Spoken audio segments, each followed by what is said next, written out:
Olá, que a paz esteja no seu coração. Sou eu, Padre Roger Araújo, com você no nosso programa A Bíblia no Meu Dia a Dia. Que bênção é estarmos reunidos em torno da palavra do Senhor nosso Deus. Eu digo, bendito seja Deus que nos reuniu no amor da palavra, porque a palavra é Cristo, vivo e presente no meio de nós. Senhor, eis-nos aqui.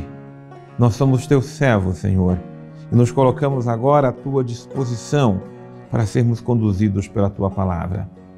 Eis-nos aqui, Senhor.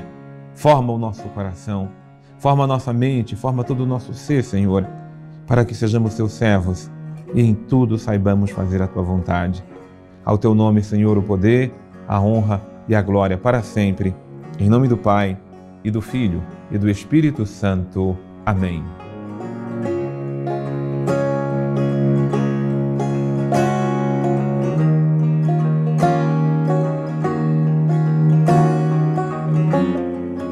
Senhor, eis aqui o teu servo. Faça-se em mim segundo a tua palavra. Que a tua palavra se realize em mim, que a tua palavra se realize em nós, que a tua palavra produza frutos em nosso coração e nossa vida, Senhor, nosso Deus. Meus irmãos, abrindo a palavra de Deus, Evangelho de Mateus, né? Nós estamos estudando esse lindo, abençoado Evangelho de Mateus. Quanta riqueza essa palavra traz para nós. Mateus capítulo 12, versículos de 1 a 14. É importante lembrar que não existe evangelho, o Evangelho de Mateus, não existe o Evangelho de Lucas, não existe o Evangelho de João e não existe o Evangelho de Marcos, não. O que existe é o Evangelho de Jesus, porque o Evangelho é a boa nova, e a boa nova é Jesus. Então, a boa nova que nos é revelada é o próprio Jesus. Agora, o Evangelho é segundo Mateus, segundo Lucas, segundo Marcos. E o que passar disso é invenção. Não existe, não. Não tem Evangelho segundo Allan Kardec, não tem Evangelho segundo Melquisedeque, não tem Evangelho segundo ninguém. Os Evangelhos revelados por nós é de Jesus, segundo os 4 evangelistas, canonicamente reconhecidos como aqueles que nos trazem a palavra de Deus. Então hoje o Evangelho segundo Mateus, de 12, de 1 a 14, vamos deixar que caia agora no nosso coração, trazendo luz e direção para a nossa vida.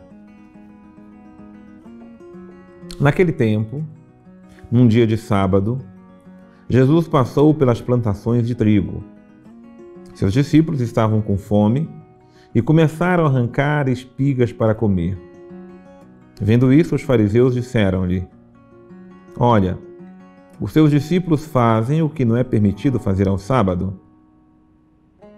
Jesus respondeu: Nunca lestes o que fez Davi quando teve fome? Ele e seus companheiros?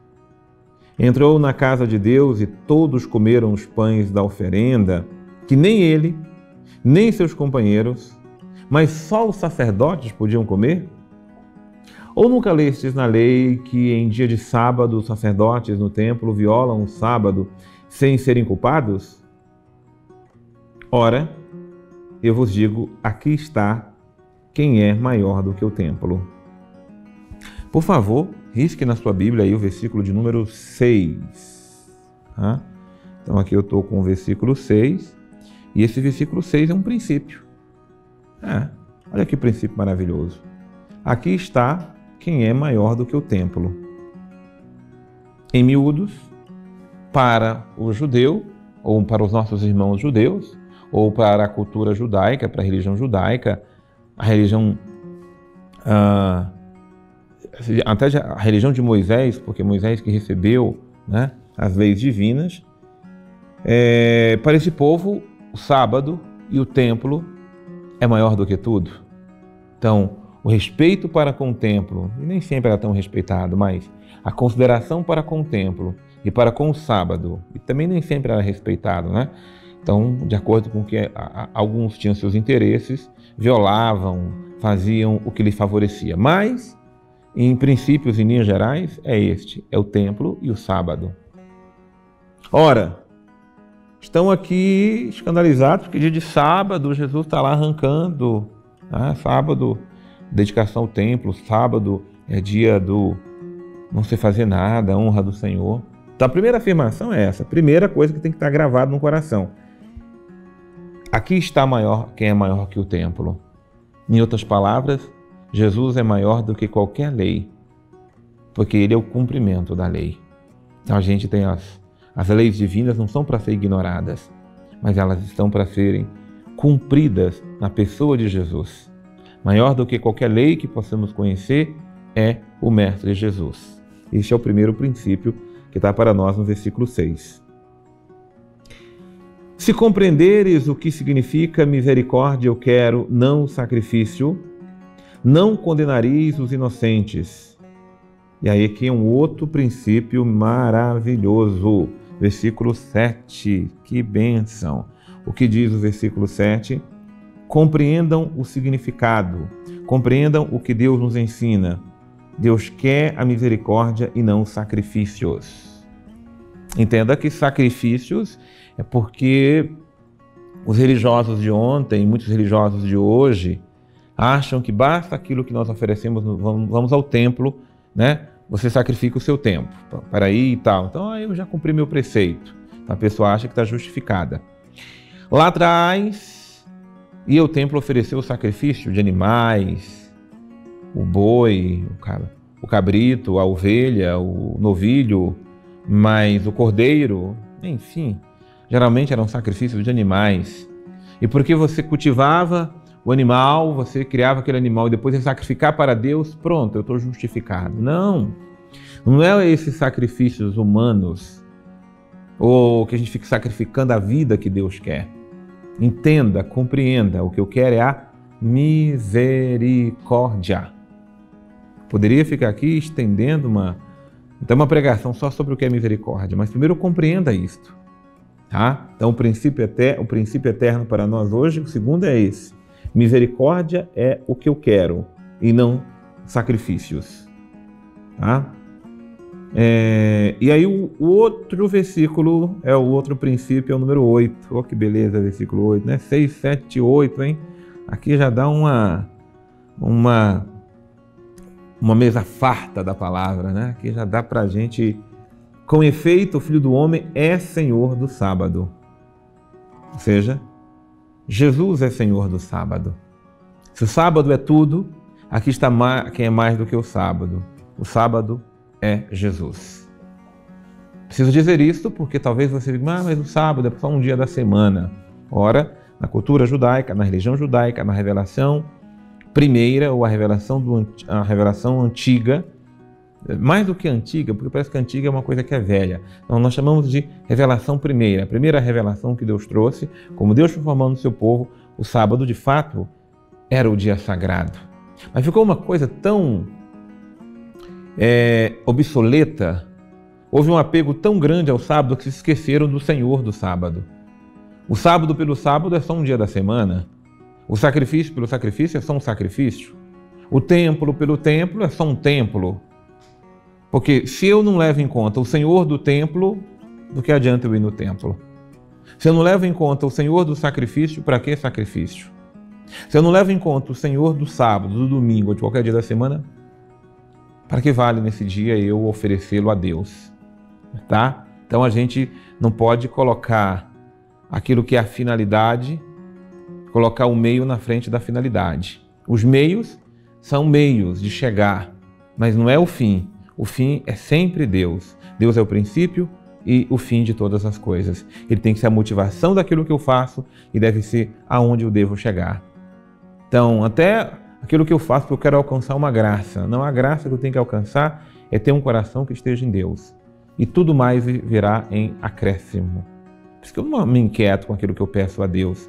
O que eu posso pedir sempre a Deus é para o meu coração estar nele. E o resto não será dado em acréscimo. Tá ok? E aí você termina de fazer o estudo, tá bom? Mateus 12, de 1 até o 14, tá? No dia de hoje. Mas eu vou chamar aqui para nos ajudar a crescer na palavra de Deus o nosso querido Padre Antônio Xavier. O programa de hoje trata especificamente de uma questão interessante que é essa do sábado. No tempo de Jesus, essa já era uma legislação muito bem estabelecida no meio do povo judeu. E lá atrás nós encontramos muitas normativas sobre isso. Encontramos ali no livro do Levítico, no livro do Êxodo, encontramos em Gênesis e encontramos de maneira muito bem organizada também no livro do Deuteronômio. O sábado tem vários objetivos quando ele deve ser guardado.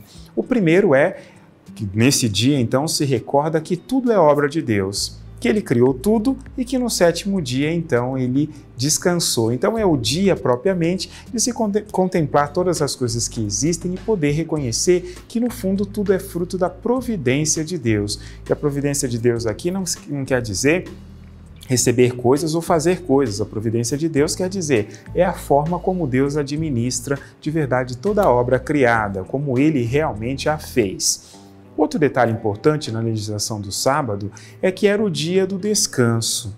Vejam que a maior parte dos povos naquele tempo não possuíam nem sequer um dia dedicado à restauração das forças, quer sejam físicas, quer sejam psicológicas, e isso era importante. Tanto que no sábado se diz que nem os animais deveriam trabalhar, porque eles também devem descansar. Na verdade, lá atrás, no Antigo Testamento, se fala inclusive do repouso sabático do solo, que uma vez a cada 7 anos, o pedaço de chão ali, ele deve descansar. Não deve então ser imposto a ele nenhum tipo de trabalho excessivo. Ou seja, eles dividiam quase sempre o terreno em 7 partes e iam deixando uma não era cultivada todos os anos, né? De tal forma que fosse possível descansar uma parte daquele terreno esse tempo todo.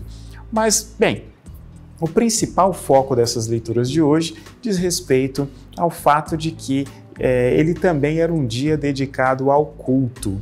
Então não era simplesmente, vejam que existe uma evolução de conceitos. Ele começa como sendo o dia de contemplar e reconhecer.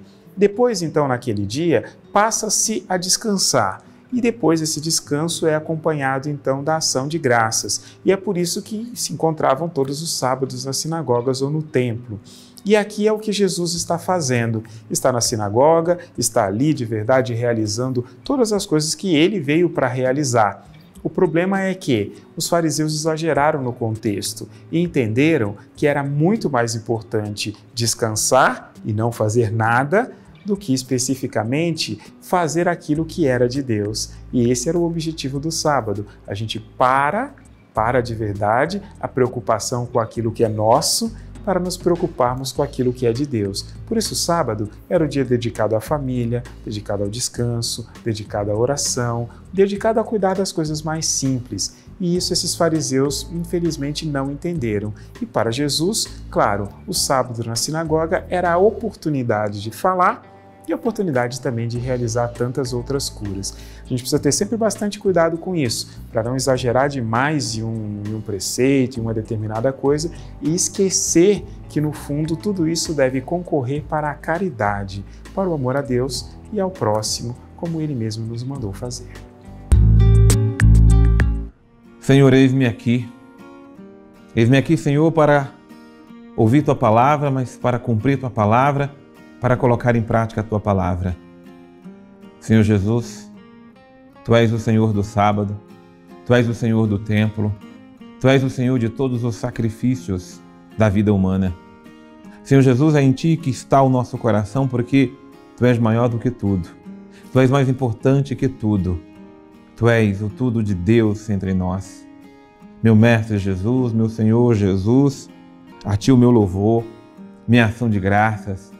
A Ti, Jesus, toda a adoração do meu coração. Que meu coração se renda a Ti e nada mais seja importante nessa vida para mim do que estar contigo e a Tua palavra permanecer em mim. Ao Teu nome, Senhor, o poder, a honra e a glória para sempre. Em nome do Pai, e do Filho e do Espírito Santo. Amém. Vamos, amados irmãos e irmãs, deixar que a palavra de Deus cresça no nosso coração para produzir muitos frutos. Continue meditando a palavra aí na sua casa e no seu coração, tá bom? E eu aguardo você no nosso próximo programa, A Bíblia no Meu Dia a Dia.